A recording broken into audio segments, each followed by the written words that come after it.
De las escuelas públicas de Newark. Su madre es conserje aquí. Seguro se coló mientras su mamá fregaba los pisos. El doctor Gregory Sullivan sostiene la tarjeta de Patricia entre dos dedos, la entrecierra como si estuviera examinando basura, la rompe en dos y deja que los pedazos caigan al suelo. 200 años. Las mentes más brillantes no lograron descifrar la conjetura de Goldstein. Pero esta chica negra de los proyectos cree que deberíamos detenerlo todo y escuchar sus brillantes ideas. Esto es lo que pasa cuando bajamos los estándares. Pisa el papel con el zapato, lo tritura, luego le da la espalda por completo. Patricia Ingram, 15 años, se pone de pie de todos modos. Su voz es baja, pero firme. Señor, creo que sí puede resolverse. La sala estalla. Risas como truenos. 800 personas. Teléfonos en alto grabando. Algunos la señalan directamente. ¿Alguna vez te han llamado estúpida personas que jamás te dieron una oportunidad? Es la noche pública de matemáticas de Princeton. Evento gratuito, abierto a la comunidad. La universidad lo organiza todos los años para mejorar su imagen. A los donantes les encanta. La prensa local lo cubre. Hace que Princeton parezca accesible. Esta noche, 3 profesores presentan problemas imposibles. Problemas tan difíciles que humillan a los genios. Sullivan eligió la conjetura de Goldstein. Un rompecabezas de 1823. 200 años de antigüedad.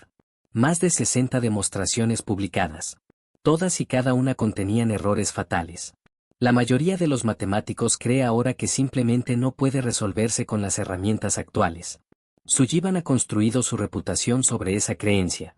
Pasó 10 años de su vida, en sus 30, intentando resolverla. Fracasó. Luego escribió un artículo famoso titulado Los límites del conocimiento humano. Hizo carrera aceptando la derrota con elegancia. Lleva 15 años como jefe de departamento. Controla el financiamiento. Controla las contrataciones. Controla quién puede llamarse a sí mismo un matemático de verdad. 800 personas llenan el auditorio McCoss esta noche. Estudiantes, padres, adolescentes de secundaria esperando impresionar al comité de admisiones, donantes ricos, prensa local. 3 cámaras transmiten en vivo para 50.000 espectadores en línea. Patricia está sentada en la última fila. No se suponía que estuviera aquí. Su madre, Diana Ingram, trabaja en el turno nocturno del personal de limpieza, de 6 de la tarde a 2 de la mañana. $43.50 por turno después de impuestos. Patricia suele acompañarla. Hace la tarea en aulas vacías. Nadie nota a una chica negra callada con una mochila en una esquina. Hace 3 meses, se metió por curiosidad en una clase de cálculo. Se sentó atrás. El profesor nunca pidió identificación. Volvió la semana siguiente. Luego la otra. Ha asistido a 17 clases de Princeton este semestre. Nadie la detuvo jamás. Esta noche vio el cartel, Noche Pública de Matemáticas. Entrada gratuita. Pensó que tal vez, solo tal vez, podría hacer una pregunta durante la sesión abierta. Escribió su pregunta en una tarjeta. Hizo fila con los demás asistentes. La entregó al moderador. Sullivan la leyó. Miró su nombre. Miró su asiento. Miró su ropa. Y decidió dar un ejemplo. Las risas todavía rebotan contra las paredes cuando Patricia sigue de pie. Sullivan ya le ha dado la espalda, acomodando sus papeles, seguro de haber cerrado el tema. Pero ella no se sienta. El corazón le golpea fuerte, no de miedo, sino de algo más peligroso. Señor, dice otra vez. Algunas risas se apagan. Otras personas sacan el teléfono más alto.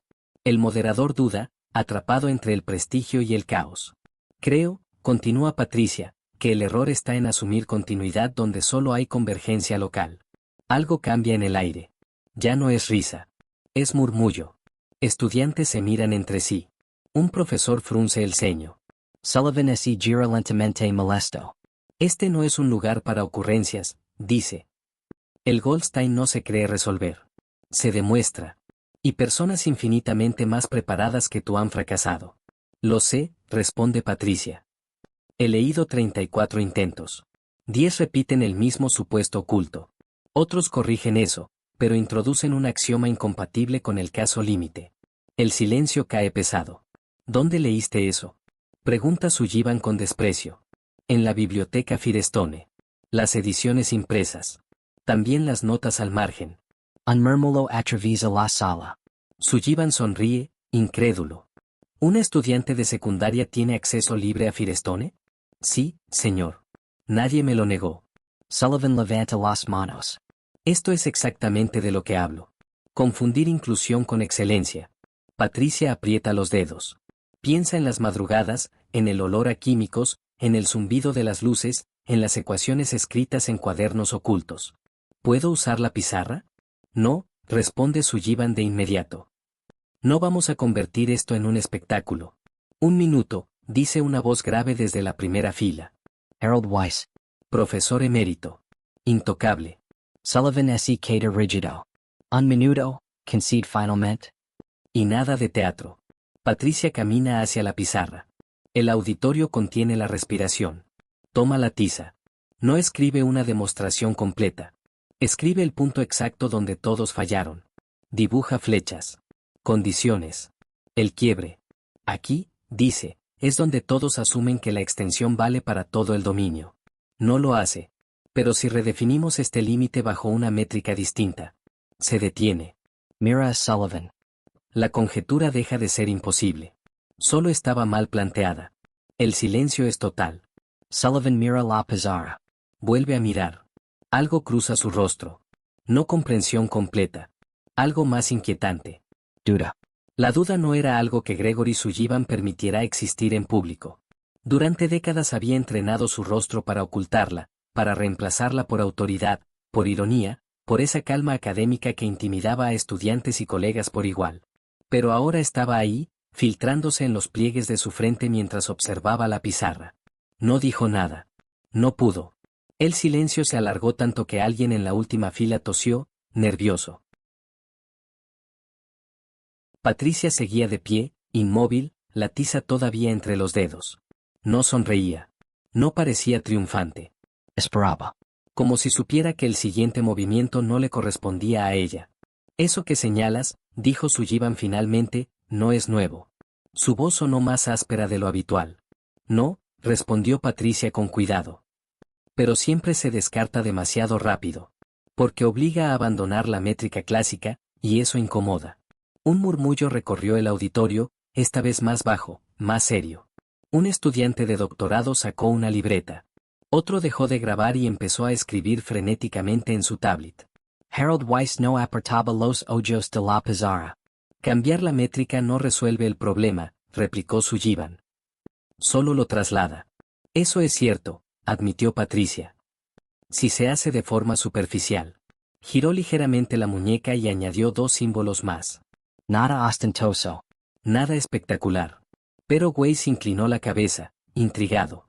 Un profesor de análisis funcional se llevó la mano a la boca. Pero si se redefine el espacio completo, continuó, la traslación deja de ser arbitraria. El límite se vuelve consistente. El moderador miraba el reloj sin saber qué hacer. Las cámaras seguían transmitiendo. En el chat en vivo, los mensajes ya no eran burlas, eran preguntas, teorías improvisadas, capturas de pantalla de la pizarra. Sullivan dio un paso adelante. Luego otro. Se acercó lo suficiente como para leer cada símbolo con claridad. El auditorio entero observaba su espalda, rígida como una pared. ¿Quién te enseñó esto? Preguntó sin girarse. Nadie, dijo Patricia. Lo intenté de otra forma porque la forma habitual no funcionaba. Sullivan cerró los ojos un segundo. Demasiado breve para que pareciera debilidad, pero demasiado largo para pasar desapercibido para quienes lo conocían bien. Weiss lo notó. También lo notó la prensa. Esto no es una demostración, dijo Sullivan al fin. Es una intuición incompleta. Sí, señor, asintió Patricia. Pero todas las demostraciones empiezan ahí. Una risa nerviosa escapó de algún lugar, pero murió rápido. Ya nadie quería reírse. Ahora todos querían entender. ¿Cuánto tiempo llevas pensando en esto? Preguntó Weiss, rompiendo el equilibrio. Patricia dudó. 2 años. Alguien soltó una exclamación ahogada. 2 años. Sullivan apretó la mandíbula. 2 años significaban noches, obsesión, persistencia. No un capricho. No una ocurrencia. ¿Y por qué no lo presentaste por los canales adecuados? Preguntó Sullivan, recuperando algo de su tono habitual. Existen procedimientos. Mentorías. Programas. Patricia bajó la mirada un instante. Porque no sabía que podía. Ese silencio fue distinto. Más pesado. Más incómodo. Nadie pudo burlarse de eso. Sullivan es giro al público. Esto, dijo, es precisamente el peligro de romantizar historias como esta. El talento sin estructura se pierde. La genialidad necesita guía. O permiso, dijo alguien desde el fondo. Sullivan no respondió. Volvió a mirar la pizarra. Way se levantó lentamente de su asiento. Gregory, dijo, no sabemos si está en lo correcto. Pero sabemos que no es trivial. Y sabes tan bien como yo lo que eso significa. Sullivan respiró hondo. Claro que lo sabía. Significaba que no podía destruirla sin antes examinarla. Y examinarla implicaba abrir una puerta que llevaba décadas cerrando. Borra eso, ordenó de pronto. Patricia lo miró confundida. ¿Perdón? La pizarra, repitió. No puedes dejar esto así. ¿Por qué no? Preguntó ella, sin desafío, solo curiosidad genuina. Porque no pertenece aquí, respondió. No todavía. Weiss frunció el ceño. Gregory. No, interrumpió Sullivan. Esto no va a decidirse esta noche. Se volvió hacia el moderador. Damos por terminada la sesión de preguntas. Pero aún quedan tarjetas, balbuceó el moderador. La sesión ha terminado, repitió, esta vez con autoridad incuestionable. Algunas personas protestaron. Otras se levantaron, frustradas. Pero la mayoría se quedó sentada, mirando a Patricia, mirando la pizarra, como si no quisieran perder ni un segundo más de aquello que no sabían nombrar. Patricia dudó un momento. Luego empezó a borrar. No todo. Solo una parte. Dejó el punto crítico intacto. Sullivan la observó hacerlo. Algo en su expresión se quebró, apenas un segundo. Nadie más lo notó. Patricia sí. ¿Puedo escribirle? Preguntó, señalando el podio. Su correo institucional está en el sitio web. Sullivan no respondió de inmediato. No prometo leerlo, dijo finalmente. Lo sé, respondió ella. Y will lo enviar. Guardo la tiza. Bajó del escenario. El público se abrió a su paso, no con aplausos, sino con un respeto silencioso que pesaba más que cualquier ovación. Algunos intentaron hablarle. Ella no se detuvo. En el pasillo, su teléfono vibró. Un mensaje de su madre: estoy terminando el ala norte. ¿Todo bien? Patricia escribió mientras caminaba: sí, mamá. Ya voy. Detrás de ella, en el auditorio, Sullivan seguía de pie frente a la pizarra. Way se le acercó. No puedes fingir que no viste eso, dijo en voz baja. Sullivan no respondió. Miraba el punto que Patricia había dejado sin borrar. El mismo punto que él había evitado durante años. Ese punto parecía más grande de lo que realmente era. Un símbolo discreto, casi tímido, pero cargado de una amenaza silenciosa. Sullivan lo observaba como si fuera una grieta en una represa que él mismo había diseñado. Weiss esperó. No insistió. Conocía ese silencio, era el de un hombre luchando contra una idea que no quería aceptar. Es peligrosa, murmuró Sullivan al fin. No por estar equivocada. Por lo contrario. Weiss arqueó una ceja. Eso no suena a ti. Suena a alguien que entiende el sistema, respondió Sullivan. Si esto se toma en serio, no será solo una corrección técnica. Va a desenterrar preguntas que nadie quiere volver a tocar. Las matemáticas siempre hacen eso, dijo Weiss. O al menos, deberían. Sullivan apretó los labios. No respondió. Cuando el auditorio quedó casi vacío, pidió que apagaran las cámaras. El personal técnico dudó un instante, luego obedeció. La noche pública de matemáticas había terminado oficialmente, pero algo seguía vibrando en el aire, como electricidad residual. Horas después, Patricia ayudaba a su madre a vaciar los cubos de agua sucia en el cuarto de mantenimiento. Diane notó enseguida que algo había cambiado. ¿Pasó algo?, preguntó sin levantar la vista. Hablé, dijo Patricia. Diane se detuvo. ¿Con quién? Con todos. Su madre la miró entonces, con esa mezcla de orgullo y temor que solo tienen quienes saben que el mundo no es amable con los sueños grandes. ¿Te trataron bien? Patricia dudó. No, al principio. Pero escucharon. Diane asintió lentamente. Eso ya es más de lo que muchos consiguen. A la mañana siguiente, mientras Patricia estaba sentada en la biblioteca pública de Newark resolviendo ejercicios en hojas recicladas, su correo electrónico parpadeó. Una dirección institucional. Princeton.edu. Al corazón le dio un salto seco. El mensaje era breve. Ingram, He revisado el planteamiento que dejó en la pizarra. No es trivial.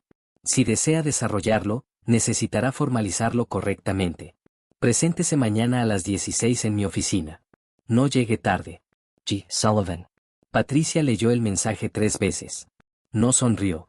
Cerró el portátil con cuidado, como si temiera que el momento se rompiera si respiraba demasiado fuerte. Al día siguiente, cruzó el campus con una mezcla de vértigo y claridad. No llevaba nada nuevo. La misma mochila. El mismo cuaderno gastado. Nadie la detuvo. Nadie le preguntó quién era. Esa invisibilidad, que antes había sido un refugio, ahora se sentía como una prueba. La oficina de Sullivan era amplia, impecable, con estanterías llenas de libros que parecían no haber sido abiertos en años. Él no se levantó cuando ella entró. Siéntese, dijo. Explíqueme desde el principio. Y esta vez, sin saltos. Patricia abrió su cuaderno. Empezó despacio. No como una alumna nerviosa, sino como alguien que había recorrido ese camino tantas veces que ya conocía cada piedra. Sullivan la interrumpía. Cuestionaba. Forzaba definiciones. Intentaba llevarla a contradicciones. Ella no se defendía. Ajustaba. Replanteaba. Aceptaba errores menores sin perder el hilo principal. Una hora pasó. Luego otra. Sullivan no miró el reloj. Aquí, dijo finalmente. Aquí es donde todos se estrellan. Sí, respondió Patricia. Porque intentan salvar el marco original. Sullivan se reclinó en su silla. Y usted propone abandonarlo.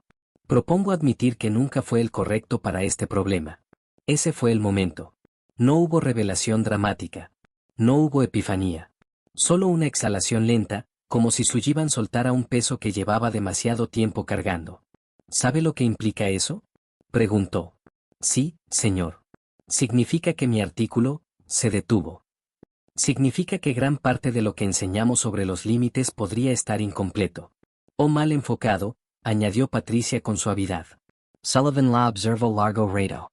No debería estar aquí, dijo. El sistema no está diseñado para alguien como usted. Patricia sostuvo la mirada. Lo sé. Y sin embargo, murmuró él. No terminó la frase. Se levantó, fue hasta la ventana.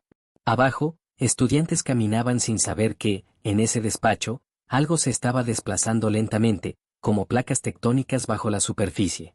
No puedo firmar esto, dijo al fin. No todavía. Pero puedo permitirle trabajar en ello. Acceso a la biblioteca. A seminarios. Bajo mi supervisión. Patricia asintió. Eso es suficiente. No, corrigió Sullivan. Es lo mínimo. Durante las semanas siguientes, Patricia se convirtió en una presencia silenciosa en Princeton. Algunos profesores sabían quién era. Otros solo notaban que siempre estaba ahí. Escuchando. Preguntando lo justo. Tomando notas con una concentración feroz. Los rumores empezaron. Una chica. Una secundaria. Un problema imposible. Algunos exageraban. Otros minimizaban. Sullivan no decía nada. Eso, en sí mismo, era noticia. Una noche, Weiss lo encontró solo en su despacho, mirando un borrador lleno de anotaciones. ¿Cuándo fue la última vez que dudaste de verdad? Preguntó Weiss. Sullivan no levantó la vista. Antes de aceptar que algunas cosas no se podían resolver. Weiss sonrió apenas. Tal vez ese fue el error. Sullivan cerró el cuaderno lentamente. En la página abierta, el punto crítico seguía ahí, ahora rodeado de nuevas ideas, nuevas rutas posibles. No estaba resuelto. Ni cerca. Pero ya no era imposible. Y eso lo cambiaba todo. No era la solución lo que inquietaba a Sullivan, sino el movimiento. Durante años, su carrera había sido una línea recta, pulida, predecible. Ahora sentía como algo la desviaba, no con violencia, sino con persistencia. Cada vez que abría el cuaderno, encontraba nuevas anotaciones de Patricia, márgenes llenos de preguntas precisas, correcciones mínimas que evitaban derrumbes mayores, flechas que no prometían certezas, pero sí direcciones. Ella trabajaba sin pedir permiso. Llegaba temprano. Se iba tarde. No ocupaba espacios innecesarios. Cuando hablaba en los seminarios, lo hacía solo si era imprescindible. Algunos estudiantes comenzaron a imitarla sin darse cuenta, menos exhibición, más concentración. Eso incomodaba. No pertenece a ningún programa, se quejó un profesor en una reunión informal. No es licenciatura, ni posgrado, ni visitante oficial. Pertenece al problema, respondió Sullivan, sin levantar la voz. El comentario cayó pesado. Nadie insistió. Patricia sentía las miradas. Algunas eran curiosas. Otras, hostiles. Un par francamente protectoras. Aprendió a distinguirlas rápido. Lo que no aprendió, ni quiso, fue a disminuir el ritmo. Cada noche, después del turno de su madre, seguía escribiendo. A veces en Firestone. A veces en la biblioteca pública. A veces en la mesa de la cocina, mientras Diane dormía en el sofá con la televisión encendida. Una tarde, Sullivan le devolvió un borrador con más tinta roja que negra. Aquí asumes regularidad sin demostrarla, dijo. Y aquí saltas un caso límite. Patricia revisó las marcas. Tiene razón, dijo. Puedo acotarlo mejor si restrinjo el conjunto inicial. Sullivan la observó atento. Eso debilita el resultado. No, corrigió ella. Lo hace honesto. Esa palabra quedó suspendida entre ambos. Sullivan desvió la mirada. El rumor ya no era solo interno. Un blog académico mencionó una intervención inesperada en Princeton. Luego otro habló de una estudiante prodigio no matriculada. Los comentarios se dividieron. Genio. Fraude. Experimento mediático. Inclusión forzada. Sullivan no concedió entrevistas. La universidad, incómoda, pidió discreción. Esto puede volverse un problema institucional, le advirtió un decano. Hay protocolos. Los protocolos no resuelven conjeturas, respondió Sullivan. Mientras tanto, Weiss comenzó a asistir a las sesiones de trabajo. No intervenía mucho. Escuchaba. A veces hacía una pregunta que obligaba a replantearlo todo. ¿Y si el obstáculo no es técnico? Dijo una vez. ¿Y si es conceptual? Patricia levantó la vista de inmediato. Eso es lo que creo, dijo. Llevamos 200 años puliendo herramientas para una puerta que no es la correcta. Sullivan cerró los ojos un segundo. Esa frase le dolió más de lo que admitiría. Una noche, Patricia recibió un mensaje de un número desconocido. Era una invitación informal a un grupo de estudio privado. Dudó. Consultó con Sullivan. Vaya, dijo él. Pero escuche más de lo que hable. El grupo resultó ser menos intimidante de lo esperado. 4 doctorandos. Un postdoc. Demasiada cafeína. Demasiada ansiedad. Cuando Patricia expuso su enfoque, uno de ellos se rió. Eso ya se intentó, dijo. No así, respondió ella, sin levantar la voz. Explicó. No convenció a todos. Pero sembró algo. Al salir, uno de los doctorandos la alcanzó en el pasillo. No creo que tengas razón, le dijo. Pero tampoco creo que estés equivocada. Patricia asintió. Es suficiente para seguir. Los días se acumularon. Las hojas también. El argumento crecía, se ramificaba, se retraía. A veces parecía avanzar. Otras, retroceder semanas enteras. Hubo una tarde en la que Patricia rompió una página completa y la tiró a la basura sin decir palabra. ¿Se rinde? Preguntó Sullivan. No, dijo ella. Estoy limpiando. Sullivan sonrió apenas. Era la primera vez. Una mañana, Diane recibió una llamada del supervisor. Le ofrecían horas extra. Más turnos. Mejor pago. No explicó por qué. Diane aceptó. Esa noche, al volver a casa, miró a su hija con una expresión distinta. Algo está pasando, dijo. No sé qué es. Pero lo siento. Patricia no respondió. Solo siguió escribiendo. El borrador número 7 fue distinto. No porque cerrara todo, sino porque dejaba menos cabos sueltos. Sullivan lo leyó 2 veces. Luego una tercera. No habló durante horas. Esto, dijo al fin, ya no es una intuición. Tampoco es una prueba completa, respondió Patricia. No, admitió él. Pero es un camino viable. Esa palabra volvió a mover algo profundo. Viable. Publicable. Discutible. Sullivan se recostó en la silla. Si esto sale a la luz, dijo, no podré controlar la reacción. No debería, respondió ella. Las ideas no se controlan. Se enfrentan. Sullivan la miró largo rato. ¿Sabe cuántas personas han construido su carrera sobre la imposibilidad de esto? Sí, dijo Patricia. Por eso es difícil. El silencio volvió. Pero ya no era incómodo. Era denso. Expectanti. Esa misma semana, una revista envió un correo solicitando comentarios off the record. Sullivan no respondió. En cambio, imprimió el borrador y lo colocó en una carpeta azul. Escribió un nombre en la portada. No el suyo. Ingram P. La dejó sobre el escritorio, a la vista. Aún no, dijo. Pero pronto. Patricia no preguntó cuándo. Sabía que el tiempo, por primera vez, estaba de su lado. Pronto no significaba días. Tampoco semanas. En Princeton, pronto era una palabra elástica, cargada de cautela y política. Patricia lo entendió sin que nadie se lo explicara. Siguió trabajando como si la carpeta azul no existiera, como si su nombre escrito en la portada fuera solo tinta y no una grieta en un muro centenario. El primer golpe no vino de afuera, sino de adentro. Un profesor del departamento, conocido por su cercanía con los grandes donantes, pidió una reunión privada con Sullivan. Cerraron la puerta. Las paredes eran gruesas, pero no lo suficiente para ocultar el tono bajo y tenso. ¿Te has vuelto loco? Dijo. Esto es dinamita. No es solo Goldstein. Es el precedente. El precedente de estar equivocados, respondió Sullivan. El precedente de perder control, replicó el otro. ¿Sabes cuántas líneas de investigación dependen de que esto siga siendo imposible? Sullivan no respondió.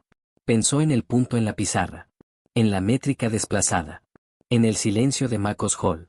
No puedes poner el nombre de una chica de secundaria en un borrador así, continuó el profesor. La van a destrozar. O la van a ignorar, dijo Sullivan. Ambas cosas son peores que enfrentar la idea. La conversación terminó sin acuerdo. Esa noche, Sullivan recibió 3 correos preocupados. Al día siguiente, 2 invitaciones a comités urgentes. El sistema se movía, lento pero consciente. Patricia empezó a notar cambios sutiles. Accesos que antes eran libres ahora requerían tarjetas temporales. Bibliotecarios que antes sonreían ahora pedían autorización. Nada explícito. Nada que pudiera denunciarse. Solo fricción. Están midiendo cuánto resistimos, dijo Sullivan una tarde. ¿Resistimos? Preguntó Patricia. Sí, respondió. Porque ya no es solo usted. Esa palabra, resistimos, le quedó dando vueltas toda la noche.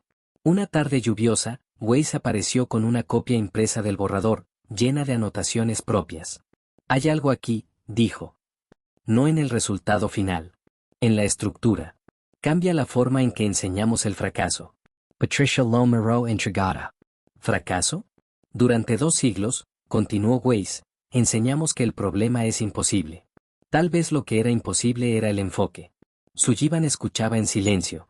Sabía que ese argumento era tan peligroso como poderoso. El borrador 8 incorporó esa idea. No como conclusión, sino como advertencia. Una nota al pie extensa, incómoda, imposible de ignorar. El teléfono de Patricia empezó a sonar más seguido. Números desconocidos. Correos sin firma. Algunos ofrecían ayuda. Otros pedían explicaciones. Uno le sugirió, con falsa cordialidad, que dejara esto en manos de profesionales.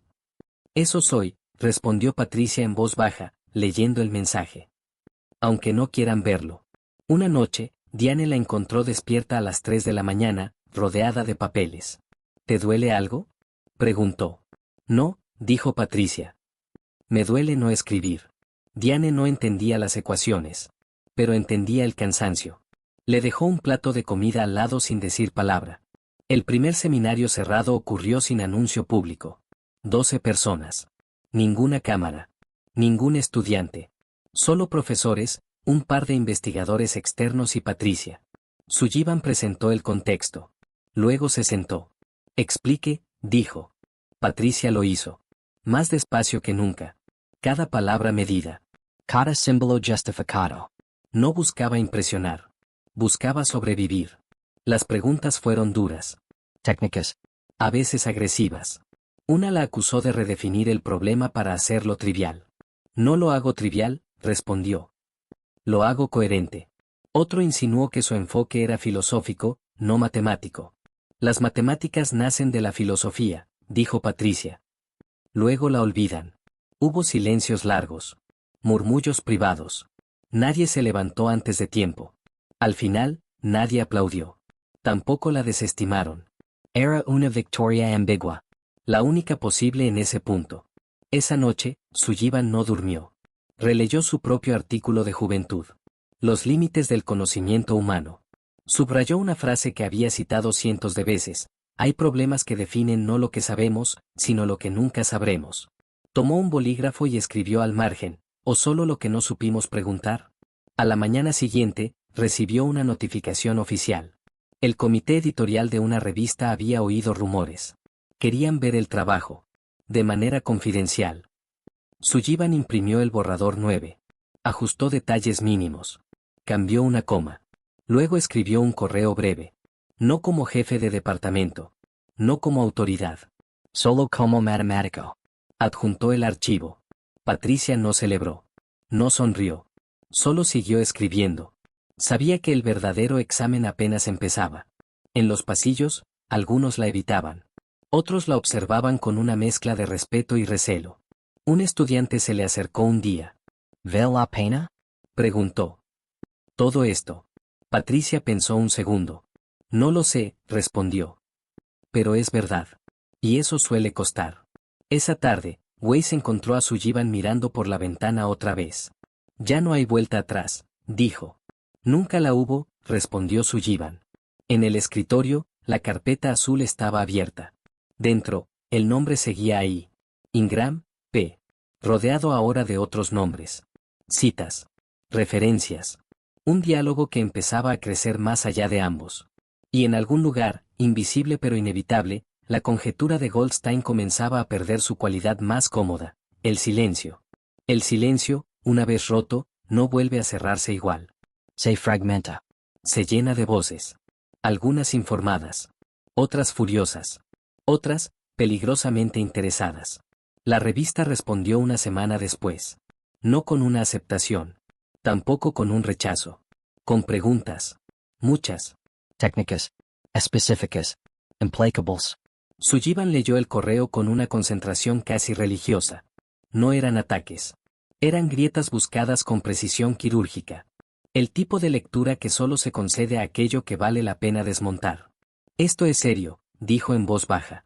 Patricia estaba sentada frente a él, revisando un conjunto de casos límite. Siempre lo fue, respondió sin levantar la vista. Pero ella también sintió el cambio. Las preguntas no pedían que explicara por qué pensaba algo. Pedían que demostrara que no había escapatoria. Era el inicio del verdadero combate. Trabajaron durante días enteros sin hablar de otra cosa. Ajustaron definiciones. Reescribieron secciones completas. El borrador creció y luego se encogió. Algunas ideas murieron. Otras se fortalecieron al ser atacadas. Patricia aprendió algo nuevo, no todas las críticas buscan destruir. Algunas buscan medir cuánto peso puede soportar una idea antes de romperse. Una tarde, Sullivan dejó caer el lápiz. Si esto sobrevive, dijo, no será por mí. Patricia lo miró. Nunca lo es. Mientras tanto, el rumor alcanzó un nivel que la universidad ya no podía ignorar. Un artículo sin nombre oficial. Un problema imposible. Una autora inesperada. El departamento convocó una reunión extraordinaria. Patricia no fue invitada. Sullivan sí. Volvió con el rostro cansado. Quieren suspender cualquier avance hasta que esto se aclare, dijo. Dicen que es por tu protección. No lo es, respondió ella. Lo sé. ¿Y qué va a hacer? Preguntó Patricia. Sullivan se sentó frente a ella. Por primera vez desde que se conocieron, parecía viejo. Ganar tiempo, dijo. El tiempo suficiente para que el trabajo hable por sí mismo. Esa noche, Patricia recibió otro mensaje. Esta vez no era académico. Era simple. Directo. Sabemos quién eres. Ten cuidado. Lo borró sin responder. No se lo dijo a Sullivan. No porque no confiara en él, sino porque sabía que algunas cosas se volvían más peligrosas al ser compartidas. Diane, en cambio, sí lo notó. La tensión. El silencio prolongado. No tienes que cargar esto sola, dijo. No lo hago, respondió Patricia. Cargo lo que elegí. Un segundo seminario cerrado fue convocado. Esta vez con más gente. Más escepticismo. Más egos. Patricia expuso otra vez. Mejor. Más sólida. Cuando terminó, nadie habló durante casi un minuto. Hay una brecha aquí, dijo finalmente un profesor. Pero no donde creíamos. Ese comentario cambió el tono. Ya no discutían si era posible. Discutían dónde fallaría primero. Era un avance. Después, en el pasillo, alguien le susurró a Patricia. No te perdonarán si tienes razón. Ella no respondió. No era una amenaza nueva. Era una constatación. La revista envió una segunda ronda de preguntas. Más duras. Pero también una frase que Sullivan subrayó 3 veces. El enfoque es inusual, pero internamente consistente. Eso es todo lo que necesitamos, dijo. No, respondió Patricia. Necesitamos que sea inevitable. Trabajaron más. El nombre de Patricia empezó a aparecer en conversaciones que ella no escuchaba. Becas potenciales. Programas especiales. Otros, más oscuros, hablaban de desacreditarla antes de que fuera demasiado tarde. El sistema no atacaba de frente. Lo hacía por saturación.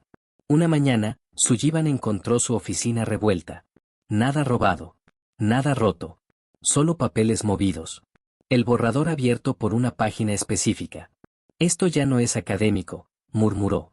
Esa misma tarde, Weiss apareció sin avisar. Van a forzarte a elegir, dijo. Ayala o al departamento. Sullivan cerró la puerta. Ya elegí hace tiempo, respondió. El borrador 11 fue el más limpio hasta ahora. Sin adornos. Sin concesiones retóricas. Solo estructura, lógica, consecuencias. Patricia lo leyó entero una última vez, luego cerró los ojos. ¿Y si aún así dicen que no? Preguntó. Sullivan no respondió de inmediato. Entonces, dijo al fin, habremos demostrado algo más importante. ¿Qué cosa? Que el problema no era la conjetura. Esa noche, la revista respondió de nuevo. Esta vez con una sola línea destacada, recomendamos enviar a revisión formal. Sullivan apoyó las manos en el escritorio. No sonrió. No celebró. Sabía lo que venía. Esto va a doler, dijo. Patricia asintió. El dolor no invalida una verdad. Afuera, el campus seguía igual. Estudiantes caminando. Clases rutinarias. Nadie sabía que, en un archivo adjunto circulando entre revisores anónimos, una idea estaba poniendo en jaque 2 siglos de certeza cómoda. Y que, por primera vez, no pedía permiso para existir. Los días siguientes se convirtieron en un torbellino que nadie había previsto. La noticia se filtró primero entre círculos académicos discretos, luego en blogs especializados, hasta que finalmente llegó a titulares. Una estudiante de secundaria desafía la imposibilidad de un problema centenario en Princeton. Sullivan recibió correos de colegas de todo el mundo. Algunos incrédulos. Otros curiosos. Algunos condescendientes. Patricia, en cambio, se mantenía en silencio, concentrada en su trabajo, en su lápiz, en las líneas que trazaban el destino de un rompecabezas que había estado dormido durante 200 años. La universidad, temerosa de la exposición mediática, convocó a una reunión de emergencia. Donantes preocupados. Directivos ansiosos. Profesores con miedo a que sus propios nombres quedaran opacados por el brillo inesperado de una adolescente. Sullivan permaneció callado, mientras Patricia, invisible para ellos, organizaba su borrador número 12. No pedía reconocimiento. Solo quería precisión. Solo quería la verdad. El primer contacto oficial con la revista fue un momento de tensión máxima. Patricia, acompañada por Sullivan, presentó el trabajo con firmeza. Cada hipótesis, cada límite, cada definición fue revisada, examinada, cuestionada y defendida. No hubo dramatismo innecesario, ni explosiones de ego. Solo claridad, lógica y una fuerza interior que se sentía imposible de ignorar. Los revisores, uno tras otro, se quedaron en silencio, tomando notas, mirando sus propias ideas con un dejo de humildad que pocas veces permitía la arrogancia académica. La habitación entera se llenó de un respeto silencioso y pesado, como si la historia estuviera escribiéndose ante sus ojos y ellos no fueran más que testigos. Pronto, la aceptación llegó. No inmediata, no sin debate, pero definitiva. El borrador de Patricia Ingram, cuidadosamente revisado, sería publicado en una de las revistas más prestigiosas del mundo académico. La noticia explotó en redes, medios internacionales, universidades de renombre. La historia de la adolescente de Newark que desafió la conjetura de Goldstein se convirtió en un símbolo, de persistencia, de talento ignorado, de la fuerza silenciosa de quienes nadie espera que cambien el mundo. El aula donde Sullivan la había ridiculizado se llenó de eco en los días siguientes, sus colegas más cercanos, sorprendidos, comenzaron a preguntarse si quizás habían juzgado demasiado rápido. Patricia no buscó celebridad. Su nombre comenzó a ser mencionado en conferencias, simposios y seminarios. Pero ella continuó haciendo lo que siempre había hecho, trabajando en silencio, perfeccionando ideas, buscando verdades. Sullivan, que había sido mentor, adversario y testigo de su ascenso, comprendió algo que ninguna teoría matemática podía enseñarle. La grandeza no siempre viene acompañada de reconocimiento inmediato. La grandeza a veces es paciente, sigilosa, invisible hasta que ya no puede ser ignorada. Su madre, Diane, fue la primera en verla convertida en algo más que la niña que limpiaba pasillos. Las lágrimas brotaron la primera vez que vio el artículo publicado. Patricia, con una calma inesperada, le mostró la página con el nombre impreso, Ingram, P. No hubo gritos, no hubo aplausos desbordados. Solo una mirada compartida, cargada de orgullo y de la certeza de que la perseverancia podía superar cualquier barrera. Los medios trataron de encapsular la historia en palabras simples, titulares llamativos, narrativas de prodigio infantil. Patricia los dejó hablar. Sabía que lo importante no era la fama, sino la certeza interna de haber caminado por un sendero que nadie esperaba que existiera. Cada conferencia a la que asistía, cada artículo que revisaba, cada ecuación que corregía, llevaba la marca de alguien que había aprendido que la verdadera audacia no consiste en desafiar a los demás, sino en desafiar la imposibilidad misma. Sullivan, mientras tanto, comenzó a cambiar su propia perspectiva. Durante años había enseñado límites, fallas y derrotas aceptadas. Ahora se dio cuenta de que aceptar la imposibilidad era solo un refugio para los cómodos. Patricia le había mostrado que incluso lo que parecía inquebrantable podía ser transformado por alguien dispuesto a mirar con atención, paciencia y audacia. Comenzó a animar a otros estudiantes, a dejar que ideas audaces surgieran en espacios donde antes habría imperado la duda y la censura. Su departamento se volvió más abierto, más flexible, más dispuesto a reconocer el talento donde surgiera.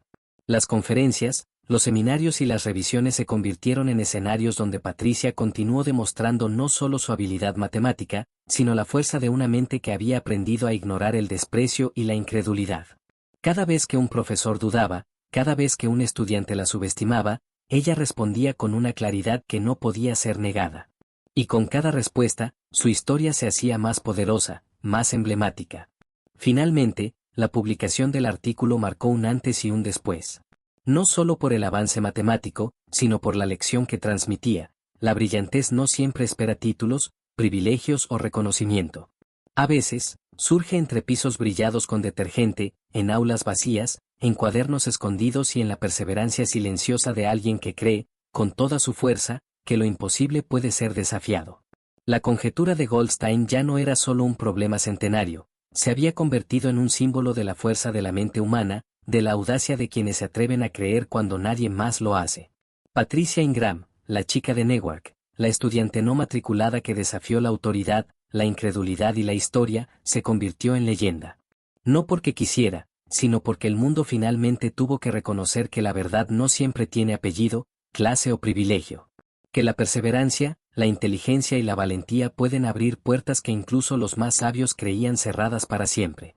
Y mientras Sullivan la miraba, por primera vez no como maestro, sino como testigo de algo que lo superaba, comprendió que la historia no solo había cambiado a Princeton, ni a la matemática, sino a todos los que se atrevieran a escuchar y creer. Cada aula, cada pasillo, cada conferencia que venía después llevaría la huella de esa noche, de esa chica, de ese instante donde lo imposible se convirtió en posible. Y Patricia, con su mochila gastada y su cuaderno lleno de notas, continuó caminando por el sendero que había elegido, dejando tras de sí un legado que nadie, ni siquiera el tiempo, podría borrar.